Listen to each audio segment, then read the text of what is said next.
ये नूर हजरत आदम से हजरत अब्दुल्ला की पुश्त में आया। हजरत अब्दुल्ला का निकाह सैयदा आमीना से हुआ। अभी 3 माह का अरसा गुजरा है। हजरत अब्दुल्ला परदेश जाने लगे हैं। बीवी से कहते मेरी शरीक हयात परदेश जा रहा हूँ। कहती मेरे सरताज अभी 3 महीने गुजरे हैं, अभी जी भर के मैंने देखा भी नहीं है, इतनी जल्दी जुदाई की बात है? का कुछ दिन की बात है, वापस आएंगे, साथ रहेंगे, प्यार मोहब्बत की जिंदगी गुजारेंगे, तेरे हाथ की बनी रोटी खाएंगे। लेकिन मशीयत को कुछ और ही मंजूर था। हजरत अब्दुल्ला गए तो, लेकिन जिंदा वापस ना आ सके, रास्ते में इंतकाल हो जाता है। जरा दिल थाम के मेरी बात सुनिएगा प्यारे, हजरत अब्दुल्ला का इंतकाल हुआ, वापस नहीं आए हैं। लेकिन जब तारीख आई हजरत अब्दुल्ला की वापसी की, तो जिस तरह आज बाप परदेश से आता है, बेटियां घर में तैयारियां करती हैं, शोहर परदेश से आता है, बीवियां घर में तैयारियां करती हैं, हजरत आमीना तैयारियां कर रही है, घर की सफाई चल रही है, बिस्तर लगाया जा रहा है। हजरत अब्दुल मुत्तलिब कहते हैं आमीना बेटी बता तो सही, ये इतनी खुशियां किसके लिए है? कब्बा आज मेरे अब्दुल्ला आने वाले हैं, ये सारा इंतजाम उनके लिए है। कहते बेटे खाना तो खा लिया होता। कब्बा जी अब्दुल्ला कह के गए थे साथ खाना खाएंगे। बेटी वो कब आएंगे? कहा जब आएंगे तभी खाया जाएगा। शाम हो गई, अब्दुल्ला नहीं आए हैं। कहती अब्बा जी पता तो कीजिए, मेरे अब्दुल्ला को आ जाना चाहिए था, लेकिन अब तक नहीं आए हैं। अब्दुल मुत्तलिब खाने काबा में गए, किसी ने आके कहा अब्दुल मुत्तलिब कहा जी आपके अब्दुल्ला वापस नहीं आएंगे। आपने इतना सुना, बिजलियां गिर गई, ऐसा लग रहा था जैसे हसरतों की खुशियों का जल करके पूरा नशेमन खाक हो गया हो। आपने खुद को संभाला, घर तशरीफ लेकर के आए हैं। अभी दरवाजे पे पहुंचे गए, दस्तक नहीं दी है, बेटी दौड़ के बाहर आ जाती है। अब्बा जी क्या हुआ? मेरे अब्दुल्ला का पता चला कि नहीं चला है? कहते हैं बेटी सब्र करना, अब्दुल्ला वापस नहीं आएंगे। इतना सुनना था, मेरे नबी की अम्मी बेहोश हो जाती है। होश आया, खुद को संभाला, ये मेरे परवरदिगार, मेरे बच्चे ने बाप का चेहरा नहीं देखा, इसके बाप ने बच्चे को नहीं देखा, आने से पहले मेरा बच्चा यतीम हो गया है। आवाज़े कुदरत आती है, आमीना रोने की जरूरत नहीं है, आंसू ना बहा। हमने महबूब को बेसहारा नहीं बनाया है, हमने इसको कायनात का सहारा बनाने का फैसला किया। नारे तकबीर, नारे रिसालत, नारे गौसियत, मसलके आला हजरत, नारे तकबीर, नारे। अब तवज्जो करना मेरे प्यारे, बहुत गौर से सुनिएगा, जाके बहन बेटी तक मेरी बात पहुंचा देना। सैयदा आमीना कहती हैं अब्बा जी मेरे सरताज का अब नहीं आने वाले हैं। फिर क्या था, जिंदगी की खुशियां रूठ गई, दिन को भी रोना रात को भी रोना है। जाओ जाके बहन बेटियों को जाके समझा देना, पर खबरदार ससुराल जाना हो, कभी शोहर के खिलाफ आवाज ना उठाना, कभी उसके लिए हाथ उठा के बद्दुआ नहीं करना। तू नहीं जानती है तेरा शोहर कितना कीमती है। खुदा की कसम, अगर शोहर पागल भी होता है तो बीवी के लिए एक चट्टान होता है, दीवाना भी होता है तो एक सायादार दरख्त होता है। लेकिन क्या करूं मेरी कौम की बेटियों, जरा सी बात बिगड़ जाती है, शोहर सूट पसंद कर न ला सके, किचन में खड़े होके गालियां दे के कहती हो तू पलट के ना आए, तू जनाजे में लेट के आए, तू गाड़ी के नीचे दब के मर जा। ना मेरी बहन, कभी किसी शौहर के खिलाफ इस तरह की बकवास ना करना। तू नहीं जानती है ये जिस दिन सफेद कफन में लिपट जाएगा उस दिन कोई इज्जत देने वाला नहीं मिलेगा। आज जिसके लिए मौत मांग रही है, अगर ये मर गया कोई तुझे चैन की रोटी तक नहीं देगा। जिसके लिए तू कहती है कि तू पलट के ना आए, तुझे क्या पता है आज तेरे दुपट्टे के जो रंग है इसी शौहर की वजह से है, सोने के जो कंगन है इसी शौहर की वजह से है, घर में जो तेरी हुकूमत चल रही है शौहर की वजह से चल रही है। अगर तुझे 10 बेटों पे गुमान है तो होश के नाखून ले। हमने उन माओं को देखा है जिनके घर में 12 बेटे हैं और जब तक बाप था माँ की मर्जी के बगैर एक पत्ता नहीं हिलता था। लेकिन जिस दिन से बाप गया है आज कोई माँ से रोटी को नहीं पूछता है तूने खाई के नहीं खाई है। अगर तुझसे शौहर की अनबन है तब भी इसके लिए मौत ना मांगना, अल्लाह तौफीक दे और ये परदेश जाने लगे तू मुसल्ला बिछा दे, सजदे में सर रख, दुपट्टे की झोली बना और कह मेरे परवरदिगार मेरा सरताज बाहर गया है, मैंने बेसहारा नहीं भेजा है, तेरी रहमत का सहारा दे दिया है। ए मेरे परवरदिगार मेरे शौहर को सलामत रखना, सुहागन छोड़ के गया है, सुहाग के जोड़े में मिलाना। रो के रब से कह खुदा की कसम तू रब को आवाज दे, मेरा दिल कहता है अगर रब ने सुन ली तो मौत भी उस वक्त तक जुदा नहीं करेगी जब तक परदेश से तेरे शौहर की तेरी मुलाकात नहीं हो जाए। सुभान अल्लाह, सुभान अल्लाह, सुभान। लेकिन सुनो जमींदारों, सुनो ठेकेदारों, सुनो अमीरों, सुनो बिगड़े हुए लोगों, उन लोगों से बात कर रहा हूं जो रुखसती के बाद बेटी की कान में कहते हैं डरिए मत, फोन कर दिए लल्ला फौरन आएगा। लिमिट में रहो, लिमिट में। किसी के बाप से बेटियां नहीं पली है, तू क्या पाल लेगा? औकात में रहा करो। मियां बीवी की अनबन हो सकती है, तुम कौन होते हो बीच में? हाँ, अगर ज्यादती कर रहा है और उसके शाहिद और गवाह हैं तो फिर बेटी को उस घर में रखना भी जुल्म है। लेकिन जरा सी बात पे उसका फोन आया और तुम पहुंच गए। पहले तलाकें कम होती थी, बुरा ना मानिएगा, तलाकें कम होती थी और तलाक की नौयत भी होती थी। जिसकी बेटी को तलाक होती थी या तो वो बाप जहर खा के मर जाता था या 8-8 दिन घर से नहीं निकलता। इतने गैरत वाले लोग थे। आज गैरत मर गई मेरी कौम की। आज बेटी को बगल में खड़ा करके बाप चीख के कह रहा डिवोर्स दे, रखनी नहीं तेरे घर में। तू कैसे बोला? वो गैरत कर, शर्म कर। बड़े बड़े बादशाहों से बेटी नहीं रखी गई, तू कौन होता रखने वाला? आज बाप तलाक के लिए खड़ा है, शर्म नहीं आती है मियां बीवी के मसले में टांग अड़ाने में? बता, तेरी बेटी ज्यादा अजमत वाली है या मेरे नबी की बेटी ज्यादा अजमत वाली है? कह रहा तुझे पता ना ये मेरी बेटी है, तू लपटंट है, मेरी बेटी है ये। और सुन, होगी तेरी अभी उसकी बीवी है, इसलिए आप लिमिट में रहिए। तो कह रहा डरिए मत, फोन कर दिए, चाबी गाड़ी में लगी रहती है, लल्ला किक मारेगा, फट से पहुंच जाएगा। क्या करेगा पहुंच के? ज्यादा जाके थप्पड़ मार देगा, गला तो काट नहीं देगा, थप्पड़ मार देगा। शोहर के पास इतनी पावर है, उसने जहां कहा ना 3 तलाक, बेड़ा ही गरक हो जाएगा तेरा। फिर कुछ भी कर लेना, ये लौट के आने वाले जुमले नहीं।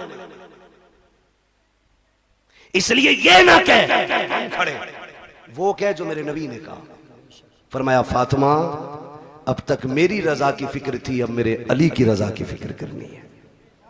ये मेरे नबी ने बेटी को कह के भेजा। कुछ भी हो जाए मेरा अली रूठना नहीं चाहिए।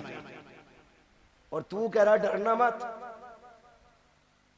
औकात कुछ भी नहीं, 2 मिनट में अंदर करा देंगे। क्या कर लेगा अंदर करा के? बेटी का सुहाग वापस नहीं दिला सकता।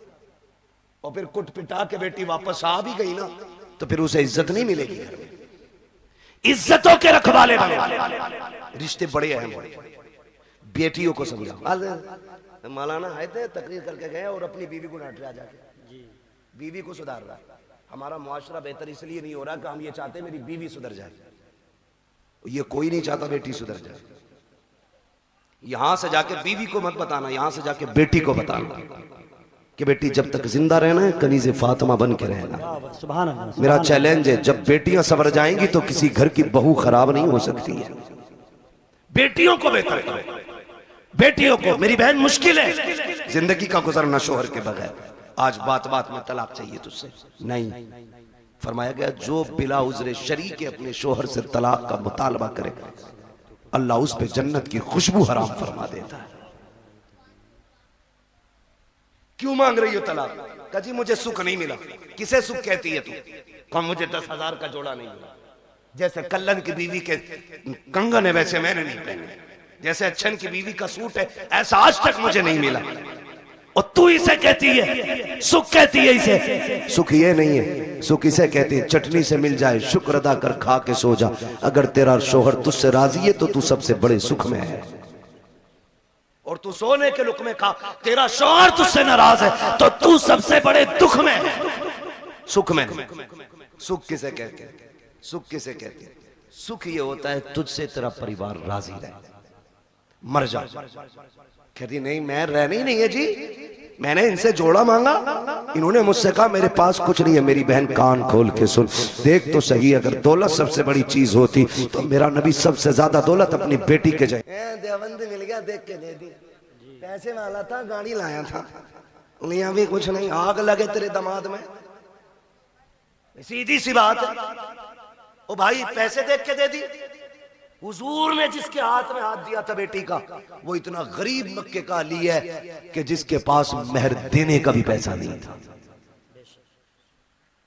उसके हाथ में। और बेटी से क्या कहा था? फातिमा उस अली के साथ रिश्ता किया है जिस अली से बेहतर जमीन पे तेरे लिए कोई शोहर हो ही नहीं सकता। हो किधर, जा किधर? हजरत आमीना रोई, रोई सैयदा आमीना, बेकरार हो गई, मालिक बच्चा आया है लेकिन बाप नहीं रहा, रोई, दुख होता है, दुख होता है। आज सदमे, अल्लाह भला करे हमारी कौम का। और एक हंगामा मैशर हो तो भूलूं उसको, सैकड़ों बातों का रह के ख्याल आता है। हमसे कहा गया सारे मौजूआत पे थोड़ा थोड़ा बोल लेना। भाई चौधरी साहब, अगर सारे मौजूआत पे बोलूं तो 3 घंटे चाहिए। एक बात कम से कम इतनी तो की जाए जो उसका समझ में आ जाए कि इसमें क्या नुकसान क्या नफा है। बस आखिरी बात मैं करने लगा हूं, अल्लाह आपको सलामत रखे। टाइम 1.25 घंटे से ऊपर हो गया। बहुत गौर से मेरी बात सुनिए। हुजूर माँ के शिकम में आए, मुश्किल जिंदगी होती है एक बेवा की, और वो जिंदगी तो बड़ी मुश्किल थी। इतनी मुश्किल जिंदगी थी कि उस दौर में बेवा को जीने का हक ही कोई नहीं था। लोग कहते हैं ना क्यों मिलाद मनाते हो, इसलिए ही तो मिलाद मनाते हैं। अगर किसी का शौहर इंतकाल कर जाता था ना, या तो उसे मनहूस समझा जाता था, या उसे शौहर की चिता पे जला दिया जाता था, या उसे 40 दिन एक कमरे में बंद कर दिया जाता था। फिर भी जिंदा निकल आती तो गधे पे बैठाया जाता, काला मुंह किया जाता और कहा जाता ये वो मनहूस है जो शौहर को खा गई, और फिर उससे कोई निकाह नहीं करता था। इतनी नफरत बेवा से थी। अगर कोई काम पे निकल रहा और सामने बेवा आ गई तो पीछे लौट जाता था कि इस मनहूस का चेहरा देख लिए। ये दौर और इतना मुश्किल जमाना, उस दौर में भी मक्के के अंदर सैयदा आमिना फरमाती बेवा होना बहुत मुश्किल काम था। और ऊपर से हमारे कबीले का दस्तूर यह था कि जब किसी का शौहर इंतकाल कर जाए तो खुशबू नहीं लगानी, इत्र नहीं लगानी, 1 साल तक सोग मनाना होता था। कहती मेरी जिंदगी बड़ी मुश्किल हो गई। कहती मेरा दिन को भी रोना, रात को भी। एक दिन मैं सोई ना, रात को आंख रोते रोते लग गई। ख्वाब में एक बुजुर्ग तशरीफ लाए और उन्होंने कहा आमिना मुबारक हो तुझे। मैंने कहा आने वाले ये बता, मेरी तो रातें रो के गुजरती हैं, दिन रो के गुजरते हैं, मुबारक किस बात की देने आए हो? कहा मैं इस बात की मुबारकबाद देने आया हूँ क्योंकि तू नबियों के इमाम की माँ बनने वाली है। सुभान अल्लाह, सुभान अल्लाह। ये मिलाद है मेरे नबी का, ये आदम कर रहा है क्योंकि तू नबियों के इमाम की माँ बनने वाली है। कहने लगी बाबा मैंने पहचाना नहीं आपको। कहा मुझे नहीं जानती, मुझे आदम सफीउल्लाह कहा जाता है, मुझे आदम कहा जाता है। कहती जिस दिन पहले दिन आदम आए, मुबारकबाद दी, मैं सुबह उठी ना मेरे माथे पे पसीना। कहती मैंने हर दिन की तरह यूं साफ किया। कहती बस साफ करना था, मेरे दुपट्टे से मुश्क की खुशबू आने लग जाती है। मुश्क की खुशबू आ रही है, हैरत नहीं होती है? कह रहा नबी हमारी तरह है, आम इंसान की तरह नबी तशरीफ लाए। सनीचर तू पैदा हो पूरे मोहल्ले में बदबू आए, तेरे अब्बा की शक्ल देख के पता चल जाए ये उस मनहूस का अब्बा है, और तू कह रहा हमारी तरह। देख मेरा नबी कैसा है। ये आला हजरत ने नहीं कहा है, मुहद्दिस देहलवी नहीं कह रहे हैं, ये नबी की अम्मी सैयदा आमिना फरमा रही हैं कि जब माथे पे मैंने पसीना साफ किया, मेरे कपड़े से खुशबू, अब चूंकि बेवा को खुशबू नहीं लगानी थी, मैं डर गई मेरे दुपट्टे से खुशबू आई तो जमाना क्या कहेगा। मैं धोने के लिए दौड़ी, जब मैंने पानी डाला तो कहते दुपट्टे की खुशबू खत्म करनी थी। जो पानी दुपट्टे से निकल रहा था उस पानी से खुशबू थी, जिस जमीन पे लग रहा था उस जमीन पे खुशबू थी। मैंने धोना छोड़ दिया, दुपट्टा समेट के रख दिया। जैसे जैसे दिन गुजरते गए मुबारकबादियां मिलती रही, अंबिया आते रहे, मुबारकबादी देते रहे। कहते फिर वो दिन गुजरते गए। कहते जब कई महीने गुजर गए, एक दिन ऐसा हुआ कि खुशबू मेरे घर से निकली, आंगन में फैली, आंगन को पार किया, पड़ोस में गई, पड़ोस की हदों को तोड़ा, मोहल्ले में फैल गई। मैं खुशबू छुपा रही थी लेकिन खुशबू आगे बढ़ती जा रही थी कि यहाँ तक के बातें होने लग गई। आमिना बड़ी अजीब खुशबू लगाती है। बात चलते चलते अब्दुल मुत्तलिब तक आ गई। अब्दुल मुत्तलिब घर आए, आमिना बेटी सुना गए तू खुशबू लगाया करती है। कहा ना मैंने कोई खुशबू नहीं लगाई है। कहा अगर खुशबू नहीं लगाई तो तेरे बदन से खुशबू के झोंके कैसे आते हैं? कहते हैं अब्बा जी सच ये है मैं कोई इत्र नहीं लगाती हूँ, हकीकत ये है जब से आपके बेटे अब्दुल्लाह की अमानत मेरे शिकम में आई है, मैं जिन गलियों से गुजरती हूँ वो गलियां उसकी खुशबू से महक जाया कर। क्या बात है, नारे तकबीर, नारे रिसालत। तवज्जो है ना सारे लोगों की? मैं मिलाद बयान को बहुत तेजी में बयान कर रहा हूँ। कहती है कि मेरी बात नहीं है, ये उस बच्चे की बरकत है जो मेरे शिकम में आया है। मैं गलियों से गुजरूं तो गलियों से खुशबू आती है। मुस्कुराने लगे। बेटी और भी कोई बात? कहा अब्बा और भी ताज्जुब खेज बातें।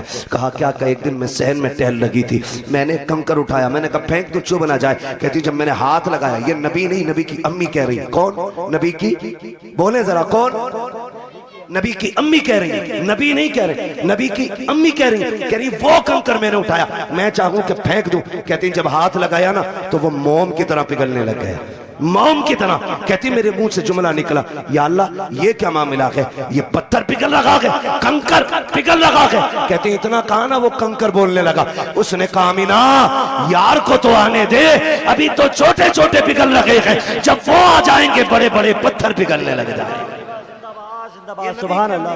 वो कंकर मुझसे बोला। कहती मेरे ससुर मुस्कुराने लग गए। आमीना और भी बात है ना, और भी कहा अब्बा और बताऊं? कहा क्या?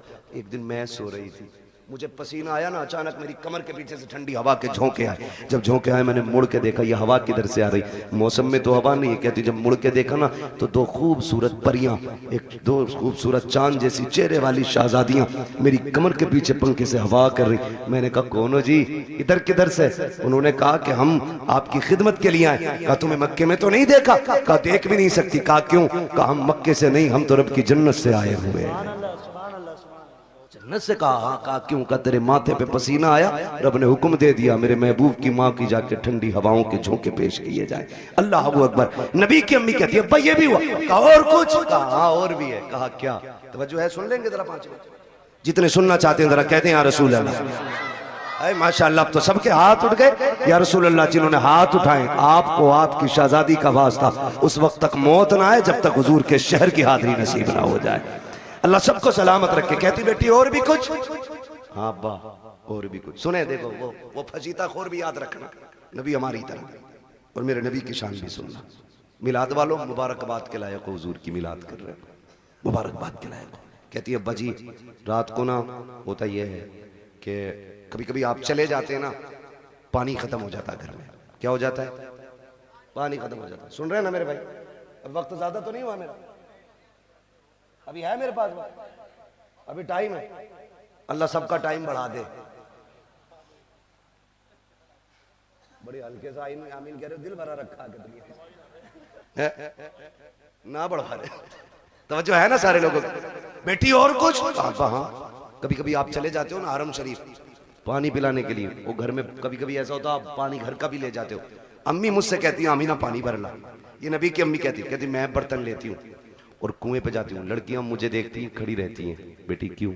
जब मैं चली जाती हूँ ना तो उन्हें डोल रस्सी डालनी नहीं पड़ती। क्या मतलब? अब्बा मैं जाती हूँ और मैं कुएं के किनारे खड़े होती हूँ और झांकती हूँ ना तो पानी छलांगे मार के किनारे पे आके खड़ा हो जाता है, किनारे पे आके खड़ा हो जाता है। अब्बा जी सब यूं बर्तन भर लेती हैं, किसी को रस्सी डोल की जरूरत नहीं पड़ती। बेटी फिर तुम?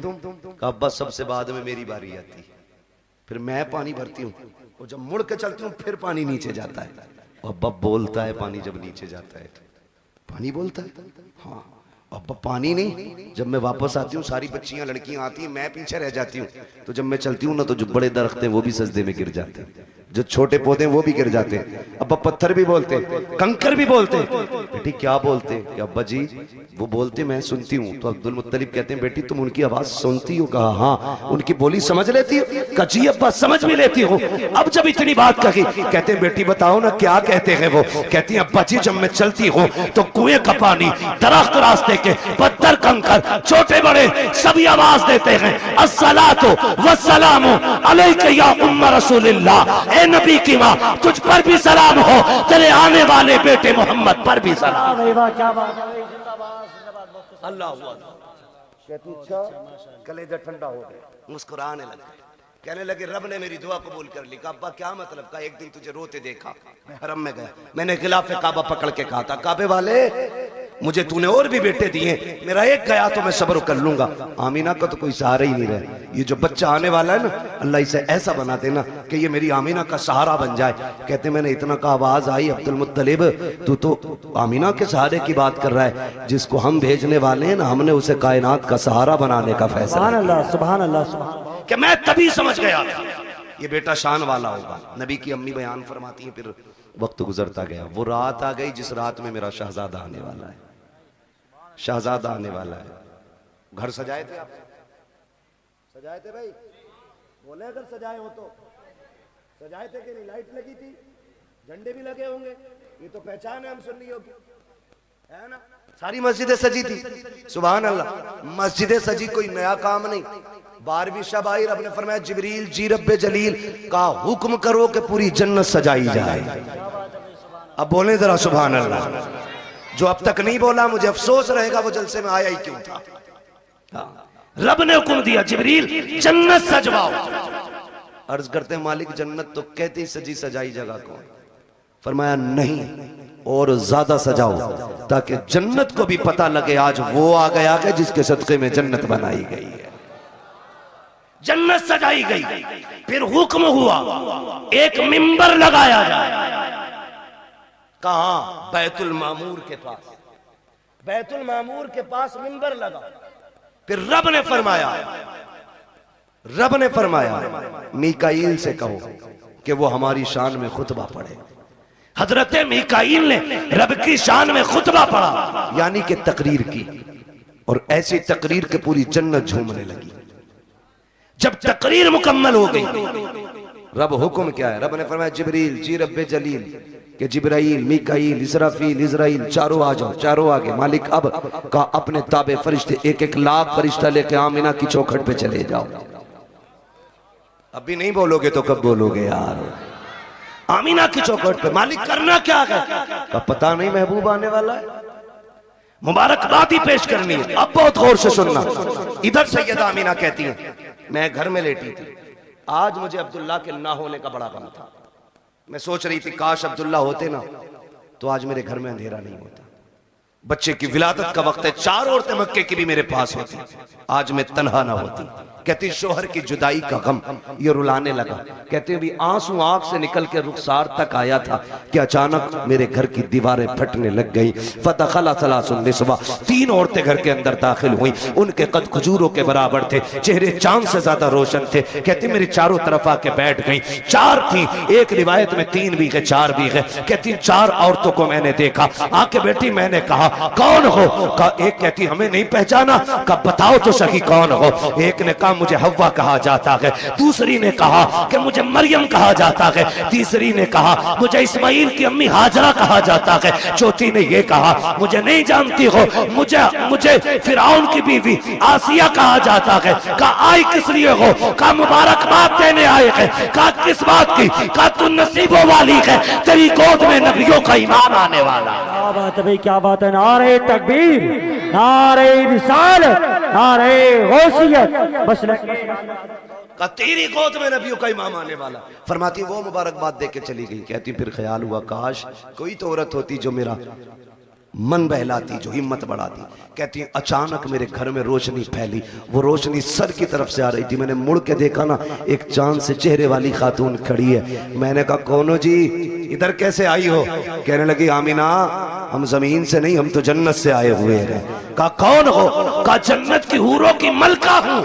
आई क्यों हो? कहा रब ने तेरी दाया बना के भेज दिया है। तू जो रोई थी तन्हा है, अकेली है, कोई नहीं है। कहा तेरी खिदमत के लिए मैं हूं आमिना, बता खिदमत क्या करनी है? सैयदा कहती है मुझे दूध का प्याला पेश किया गया, आसमान के सितारे इतने करीब मेरे आंगन में आ गए, मुझे डर लगने लगा कहीं ये टूट के न गिर जाए। और वहाबी जी, और देवबंदी जी, और सहारनपुर वालों, और थाना भवन वालों, लगाओ फतवा खुदा पे। ये तो आसमान पे चमकते थे, आज नीचे क्यों आ गए? मशीयत का नकीब कहता है लगाए आसमान पे थे, लेकिन आज महबूब आ रहा है, नीचे उतार के बता दिया आज की रात की जैसी कोई रात नहीं बनाई गई। अल्लाह 12वीं शब में तारे नीचे उतार दे, पेट में दर्द नहीं होता, सुन्नी 2 चिराग जला ले आग लग जाती है। हाँ तवज्जो है ना सारे लोगों? कहती सितारे नीचे आगे मैं डर गई। कहती फिर मेरे घर में परिंदे आए, इतने खूबसूरत। कहती कुछ परिंदे हरे रंग के थे, सुर्ख चोंचे थी, कुछ ऐसे थे रंग फरिश्तों के, उनके परिंदों के सुर्ख थे, चोंचे हरी थी, उनकी चोंचों में मोती थे, मोती थे, मोती। कहते मेरे बिस्तर पे डाले, मेरे आंगन में डाले, मेरा घर नूरुन अला नूर हो गया। इधर इधर की तैयारी, उधर देखो जिब्रील को हुक्म दिया लेके चले जाओ 1-1 लाख फरिश्ता। आ रहे ना, कह रहे मालिक इजाजत मिली, आने लगे तो सुनो, जिब्राइल, मीकाईल, इसराफील ये आगे, इजराइल रुक गए। तुम नहीं गए? मालिक थोड़ी सी क्लियर करनी है एक बात। कहो क्या बात है? कहा मालिक ड्यूटी बड़ी सख्त है, मुझे तूने मलकुल मौत बनाया और ड्यूटी इतनी है कि मेरी ड्यूटी इतनी सख्त है कि मौत ना 1 मिनट पहले आ सकती ना बाद में आ सकती। मैं चला गया, मेरी ड्यूटी का क्या बनेगा? आज भी मुझे कितने बच्चों को माओ की गोद से लेना, कितनी औरतों को बेवा बनाना, कितने बच्चों को यतीम करना, कितने घरों का सहारा मुझे उजाड़ना। मालिक बताना, मैं गया ड्यूटी का क्या बनेगा? रब ने फरमाया मलकुल मौत जानते हो कि नहीं? कहा क्या रब जलील बताना। रब ने फरमाया सुनो, जब तुम किसी माँ का लाल लाते हो तो माँ तड़पा करती है, किसी बच्चे से बाप लेके आते हो तो बच्चे दीवारों से लग के रोते हैं, किसी घर का सहारा लेते हो तो बेटियां तड़पती हैं, किसी औरत का सुहाग लेके आते हो औरतें रोया करती हैं। जानते हो मलकुल मौत आज हमारा महबूब आने वाला है और हम नहीं चाहते हैं किसी के घर से रोने की आवाज आ जाए, इसलिए जाओ, आज हमने मरने वालों को जिंदगी बख्श दी है और हमने तुमने महबूब की खुशी में तुम्हारी भी छुट्टी कर डाली। आज मरने वालों को भी जिंदगी की खैरात मिली। और मुहद्दिसीन फरमाते जिस दिन हुजूर आए उस साल में जितने भी बच्चे पैदा हुए रब ने सारी माओं को बेटे ही अता किए थे। महबूब की खुशी ने रब ने पूरी कायनात में बेटे बांट दिए। मौलवी बिरयानी बांट दे तो कहता है अल्लाह ने तो बेटे ही बांट दिए। पूरी कायनात को बेटों का तोहफा दिया रब ने। कितने दिन तक? 1 साल तक बेटे ही मिलते रहे सबको। तवज्जो है सारे लोगों को? बात खत्म करने लगा हूं बस। कहती है ना फिर सारे फरिश्ते आ गए और फरिश्ते कह रहे मालिक अकेले अकेले जाना? कहा नहीं, आज जुलूस लेके जाना है और एक दूसरे को मुबारकबाद देते हुए जाना। फरिश्ते एक दूसरे को मुबारकबाद देते हुए आ रहे। इधर कहती हैं, फरमाती है ना, फिर मेरी बारगाह में दूध का प्याला पेश किया गया। एक प्याला पेश किया गया था, कैसा? कहती है शहद से